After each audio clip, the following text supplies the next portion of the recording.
Good morning, you beautiful people. I hope you guys are having a wonderful day today. Welcome to Shadows of Evil 101. In this episode, I'm going to be going over one of my favorite high round strategies. This is going to be a training strategy here in the Canals District near the Ruby Rabbit. This is an intermediate train. It's not the easiest train here on Shadows of Evil, but it is decently fast. It's a smaller train, and in terms of what direction you want to go, it's really what you feel most comfortable with.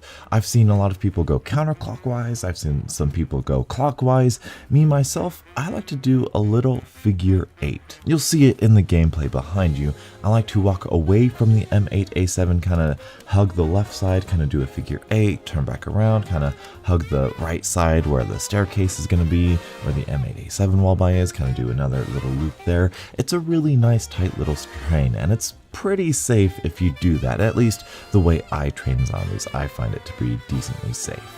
Let's talk weapons, because it's actually quite important here in this training spot. I think it's fair to say you're going to want the Apothicon Servant because it's just a really good panic weapon. If you get caught, which you probably will, it's a very difficult terrain to learn, at least it was for me, you're going to want to shoot the Apothicon Servant on the ground or at the zombie or whatever to get out of that situation and save yourself. For your second weapon, I'm going to recommend the M8A7 on the wall right there. Obviously, it's on the wall right there, so it's very easy to get ammo, and if you're in it for the long haul, that's going to be a lifesaver. As far as the double pack-a-punch attribute we're going to go with, it is not going to be Deadwire, it is actually going to be Blast Furnace. This is because we're also going to get the sword. The sword is incredible here on Shadows of Evil. Very underrated. It's an amazing specialist weapon.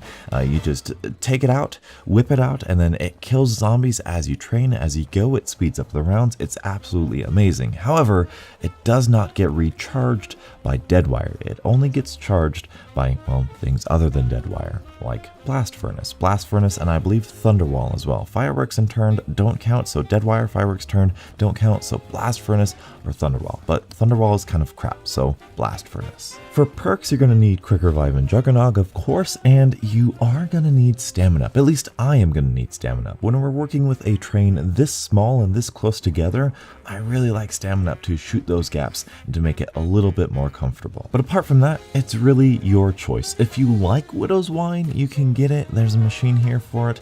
If you want a third weapon, if you want some Deadwire to speed up rounds, if you want Turn to speed up rounds, you can go ahead and get a Mule Kick weapon and do that. I believe I went with Speed Cola, and of course you could get Double Tap as well with another maybe Mule Kick if you have an On the House if you want to pop, or an Unquenchable if you want to pop. That's always good. I really like Unquenchables when doing these things, but that's always there if you want to take out the Margwa a little bit easier. But really, it's up to you and your own personal play style. But speaking of Margwas, this is interesting. There are a couple different things that you can do for this Margwa.